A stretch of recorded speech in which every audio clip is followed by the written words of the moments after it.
My name is Rachel. I'm 32. And the sound I'll never forget isn't the crash of the ambulance doors slamming shut, or even my daughter's labored breathing through the oxygen mask. It's the siren, that rising, falling wail that cuts through everything else like a knife through silence. But what haunts me, what pulls me awake at 3 a.m. with my heart racing and my hands shaking, is the look on my stepmother's face as they loaded Emma into that ambulance. Not horror, not guilt, a smirk. Small, barely there, but unmistakable. Like she'd just proven something. Before I tell you how I ended up filing a police report at my own daughter's hospital bedside and what my father said when he tried to buy my silence, tell me what time it is, where you are, and where you're listening from. I want to know how far this story about medical neglect disguised as family love can travel. The day started normal. Too normal, maybe. That's how these things work, right? The worst moments of your life sneak up on you wearing the mask of an ordinary Saturday. I was packing Emma's bag for the family reunion. Sunscreen, her favorite stuffed rabbit, 3 EpiPens. Always 3. 1 for her bag, 1 for mine, 1 for wherever we'd be spending most of our time. I'd learned that the hard way after a close call at a birthday party 2 years ago. Emma was 5 now, old enough to know the rules. Always ask before eating anything, never accept food from people who don't understand. Trust your body when something feels wrong. "Mommy, do I have to go?" she asked from the doorway, clutching that rabbit. Her blonde hair was still damp from her bath, curling at the ends the way mine used to before I learned to straighten it into submission. "Grandpa really wants to see you," I said, which wasn't a lie. My dad loved Emma fiercely, in his own complicated way. "And there'll be other kids there. You'll have fun." What I didn't say, "And your grandmother will be there, and she'll make her comments, and I'll spend the whole day watching every single thing that goes near your mouth like a hawk." My stepmother, Patricia, had never believed Emma's allergy was real. From the day the allergist confirmed it, when Emma was barely 2 and had broken out in hives after touching peanut butter, Patricia had called it overprotective parenting and making mountains out of molehills. She'd grown up in a time when allergies were rare, she said. Kids these days were just too coddled, too sheltered. A little exposure would probably help build immunity. I'd tried explaining. Anaphylaxis doesn't care about your generation's childhood experiences. Epinephrine isn't something you carry around for fun. But Patricia had this way of smiling and nodding while her eyes said something different entirely. "You're being dramatic. You're a paranoid control freak. You just want attention." Paranoid was her favorite word for me. She used it the way other people use seasoning, sprinkling it into every conversation about Emma's health. "Don't be so paranoid, Rachel. You're turning that child into a nervous wreck with all your paranoia. If you weren't so paranoid, she'd probably outgrow it." My dad never corrected her. He'd married Patricia when I was 19, after my mom died of cancer. He was lonely, and she was there, and I wanted him to be happy. So I bit my tongue. I learned to pack Emma's safe snacks, to politely decline Patricia's cooking, to keep our visits short and supervised. But family reunions were different. My dad's whole side of the family would be there, aunts and uncles and cousins I barely saw anymore. Patricia would be hosting, which meant she'd be in control of the food, the kitchen, the entire day, which meant I needed to be vigilant. The reunion was at my dad's house, the same sprawling ranch-style place I'd grown up in, now redecorated in Patricia's taste. Beige and cream and those inspirational signs about live, laugh, love. The backyard was already crowded when we arrived, long tables covered in checkered cloths, a grill smoking in the corner, kids running through sprinklers. Emma's hand tightened in mine as we walked through the gate. "Remember the rules?" I asked quietly. She nodded, solemn. "Ask you first. Always." "That's my girl." Patricia spotted us immediately. She had that talent, zeroing in like a missile. "Rachel! Emma! So glad you could make it." Her smile was wide and didn't reach her eyes. She bent down to Emma's level, hands on her knees. "There's a whole dessert table inside, sweetheart. Cookies, brownies, everything a growing girl needs." "Emma has her own snacks," I said, my voice pleasant but firm. "We brought them." Patricia straightened, and there it was. That little tightening around her mouth, the flash of something cold in her expression. "Of course you did. Can't let the child eat like a normal kid, can we?" My dad appeared then, pulling me into a hug that smelled like Old Spice and charcoal. "Don't start, Patty," he said, but it was gentle, almost pleading. Not a real boundary, never a real boundary. "I'm not starting anything," Patricia said, her voice light and innocent. "I'm just saying it wouldn't hurt to let Emma try new things. Kids with allergies often outgrow them if they're not constantly sheltered." This was the game. She'd say something wildly inaccurate, I'd correct her. She'd act like I was being aggressive, and my dad would look uncomfortable and change the subject. Rinse and repeat. "That's not how anaphylaxis works," I said, keeping my voice level. "And I'm not having this conversation again." I took Emma inside to put our things down, my hands trembling slightly. Deep breaths. It would be fine. I'd watch her like I always did. A few hours, and we'd leave. The afternoon passed in a blur of small talk and vigilance. I kept Emma close, let her play with the other kids, but always within eyesight. When lunchtime came, I fed her the safe sandwich I'd packed, the apple slices, the crackers from the dedicated nut-free brand. Other kids ate hot dogs and potato salad and watermelon from the big communal spread. Emma didn't complain. She was used to this. But I saw the way she looked at the dessert table, the way her eyes lingered on the frosted sugar cookies shaped like stars and hearts. "Can I have one?" she asked, her voice small. "Not those, baby, but I brought your special cookies, remember? The chocolate chip ones you love?" She nodded, but the disappointment was there, and I felt it like a knife. This was her life. Always different, always separate, always the kid who couldn't. Patricia was watching us. I could feel her gaze from across the yard. Around 3 o'clock, Emma came running up to me, breathless and happy. "Mommy, can I have a cookie? Grandma Patricia said she made special ones just for me. She said they're safe." Everything in me went cold. I turned, scanning the yard until I found Patricia near the dessert table, arranging plates. She was smiling at Emma, that same wide, too bright smile. I walked over fast, Emma's hand in mine. "What cookies?" Patricia gestured to a plate of chocolate chip cookies, homemade, still warm. They looked perfect, smelled perfect. "I made these this morning. I was very careful. No nuts, no cross-contamination. I even used a separate bowl and washed everything twice."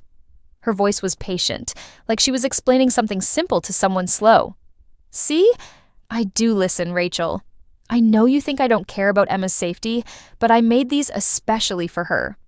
Every instinct I had was screaming, but she'd said the right words. No nuts, separate bowl, careful. And Emma was looking at those cookies with such hope, and all around us family members were watching, and I could feel the weight of their judgment. Rachel and her paranoia. Rachel who never lets that poor child have any fun. "Please, Mommy," Emma whispered. I looked at Patricia, really looked. Her expression was so earnest, so sincere, but something about it felt off, like a painting that's almost right, but the perspective is wrong. "Did you check all the ingredients?" I asked. "Every single one. I promise, Rachel. I wouldn't put Emma at risk." My dad appeared beside Patricia, his hand on her shoulder. "Patty worked really hard on these, sweetie. She wanted to do something nice for Emma." The pressure was enormous. Say yes, and I was finally being reasonable, finally trusting, finally not paranoid. Say no, and I was the difficult one, the crazy overprotective mother, the person who couldn't even accept a kind gesture. I looked down at Emma's face. The hope there, the wanting to be normal, just for a moment. "Okay," I heard myself say. "Just one." Emma's face lit up. She took the cookie from Patricia's hand, and I watched, my heart in my throat as she bit into it. She chewed, swallowed, smiled. "It's really good." Nothing happened. I started to breathe again. Maybe I really was paranoid. Maybe Patricia had genuinely tried. Maybe... Emma coughed. It was a small sound, almost nothing. Then she coughed again, harder. Her hand went to her throat. "Emma?" She looked at me, and her eyes were wide, scared. "Mommy, my mouth feels funny." No, no, no, no. I dropped to my knees in front of her. "Funny how? What kind of funny?" "Itchy, and my throat." She coughed again, wheezing. Oh God, I grabbed her bag, hands shaking so badly I could barely unzip it. EpiPen. Where was the EpiPen? My fingers found it, pulled it out. Emma's breathing was getting worse, raspy and thin. Red splotches were appearing on her neck, spreading up toward her face. "Call 911!" I screamed at no one and everyone.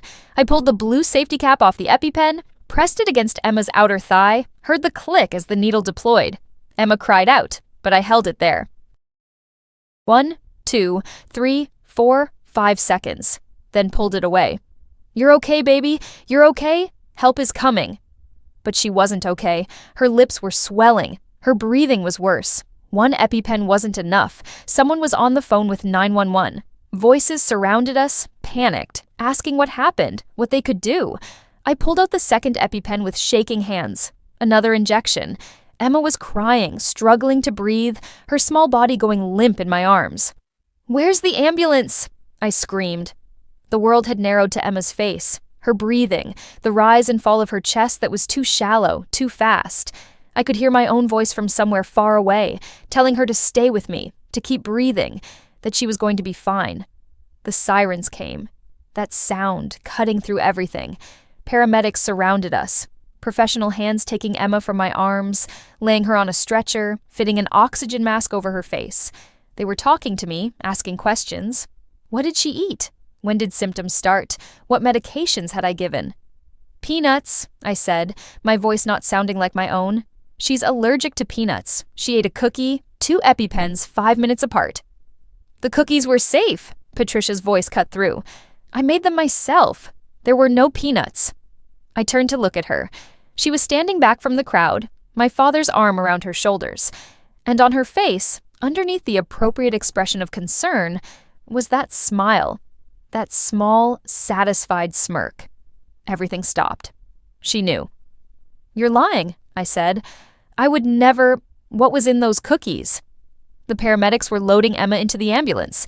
I needed to go with her, but I couldn't look away from Patricia's face. "I told you, nothing." "Tell me the truth." My father stepped forward, his face pale. "Rachel, this isn't the time." "What did you put in them?"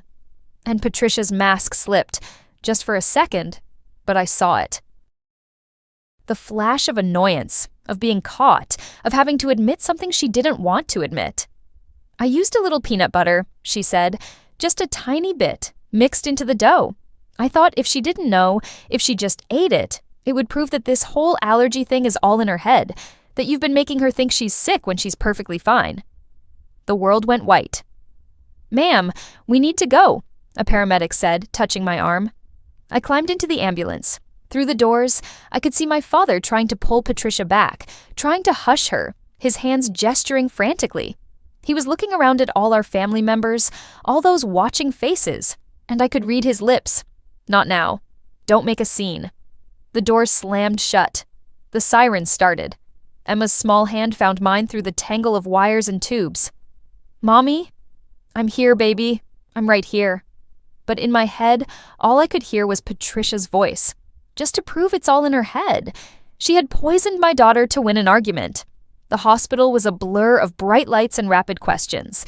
They took Emma straight back, and I followed, giving information to nurses and doctors in a voice that sounded calm but was really just shock. They stabilized her, got her breathing under control, monitored her vitals. The doctor said she'd been minutes from complete respiratory failure. If I hadn't had those EpiPens, if the ambulance had been delayed— They didn't finish the sentence. They didn't have to.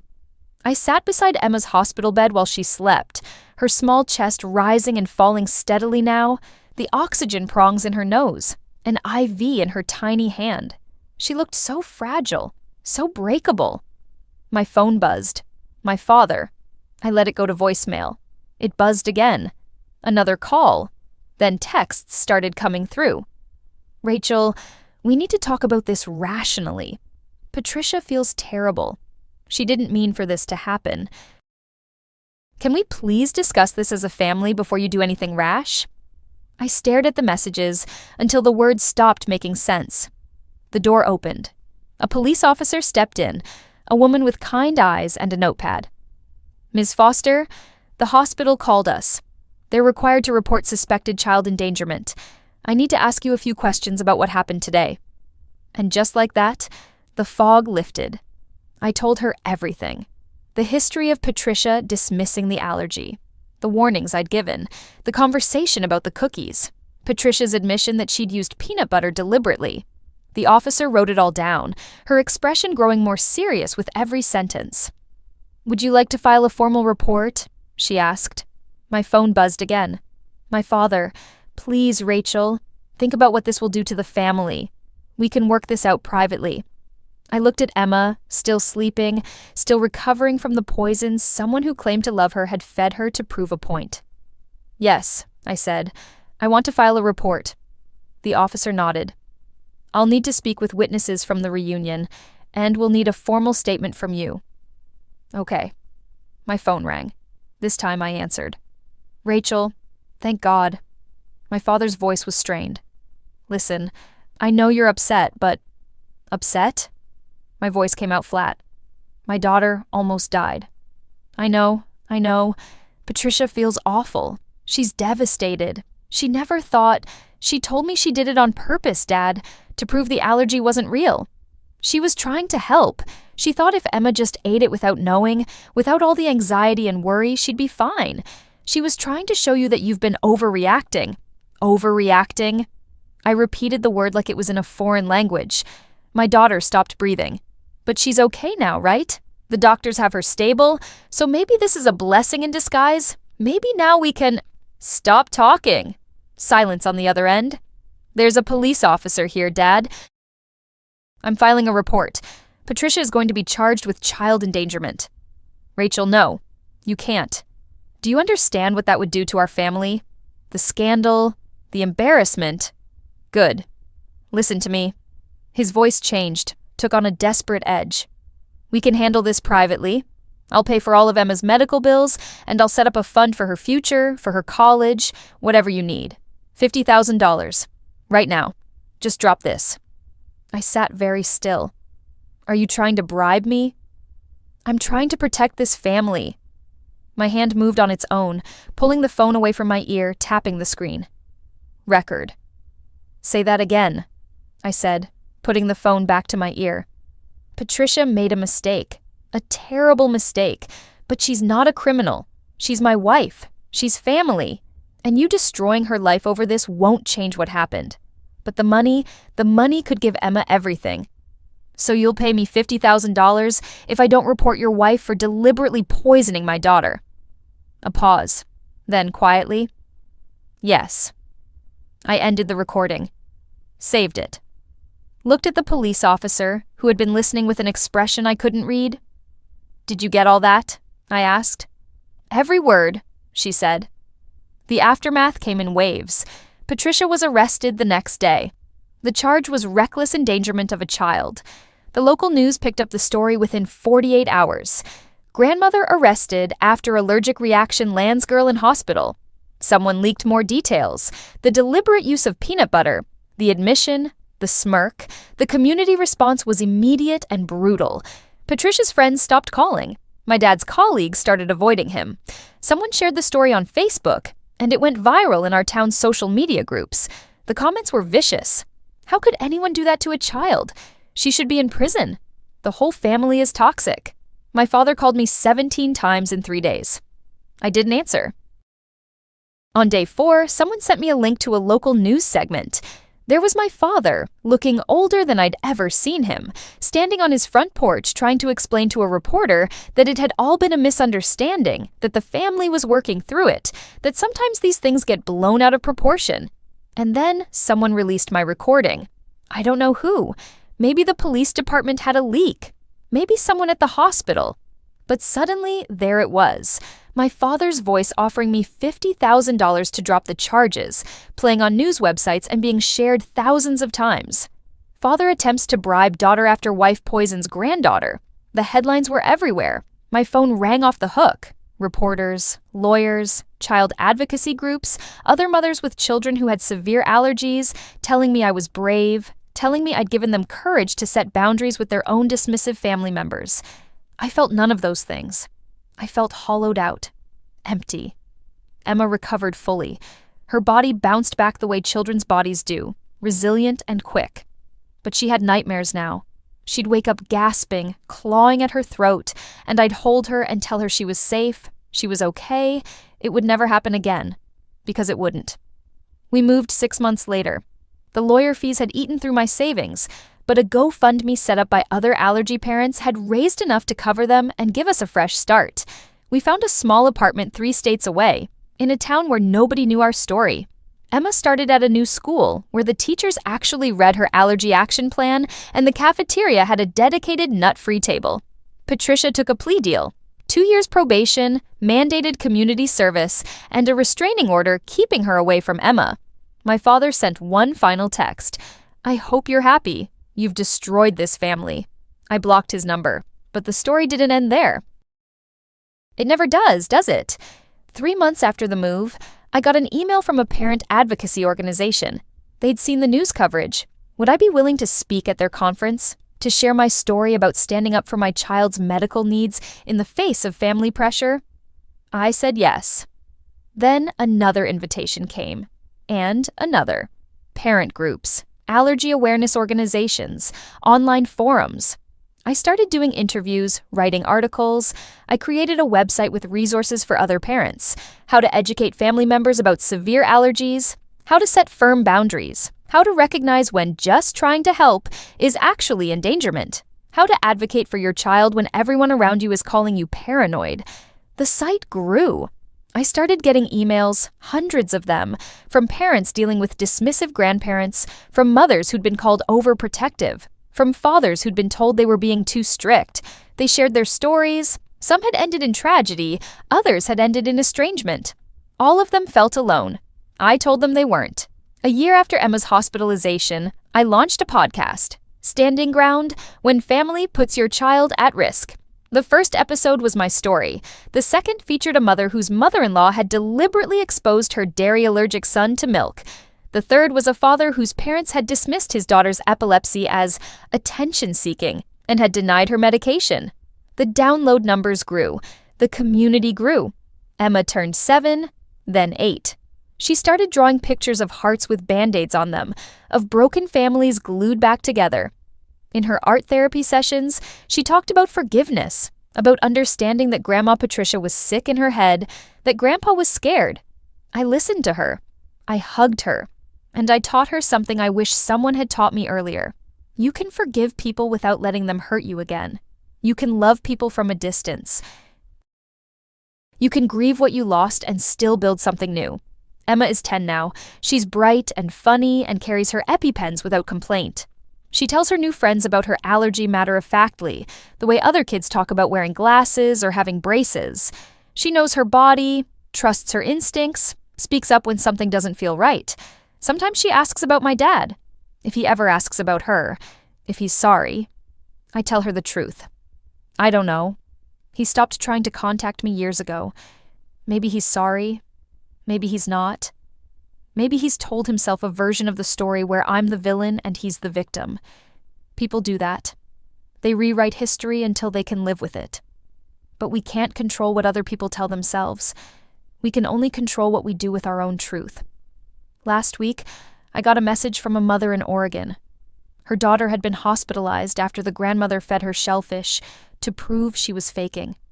The mother was afraid to press charges, afraid of what it would do to the family, afraid of being alone. I wrote back, "You're not alone, and your daughter needs you to be brave." She filed the report. I don't have parents anymore. I haven't spoken to my father in 5 years. I'll never get the apology I deserve, never get the acknowledgement that what happened to Emma was attempted murder disguised as love. And sometimes, late at night when the apartment is quiet and Emma is sleeping safely in her room, I grieve that. I grieve the family I thought I had, the father I thought would choose his granddaughter over his pride. But grief and regret aren't the same thing. I don't regret filing that police report. I don't regret the recording. I don't regret moving away or building a new life. Because Emma is safe. She's thriving. And she knows, bone deep, that when someone tries to hurt her, even if they claim to love her, even if they're family, even if everyone else is saying to let it go and keep the peace, she has someone who will stand between her and the harm. She has me. And thousands of other kids now have parents who learn to do the same. That siren still plays in my head sometimes. That sound that cuts through everything, that marks the moment when normal life ends and crisis begins. But it doesn't haunt me anymore. Instead, it reminds me. I heard the warning. I acted. I saved my daughter. And I taught her that her voice matters, that her body is her own, that safety is never negotiable. That's not paranoia. That's love. So wherever you are right now, whatever time it is, if you're reading this and you're that parent being told you're overreacting, being called too careful, being pressured to let it go just this once, listen to me. Trust your gut. Protect your child.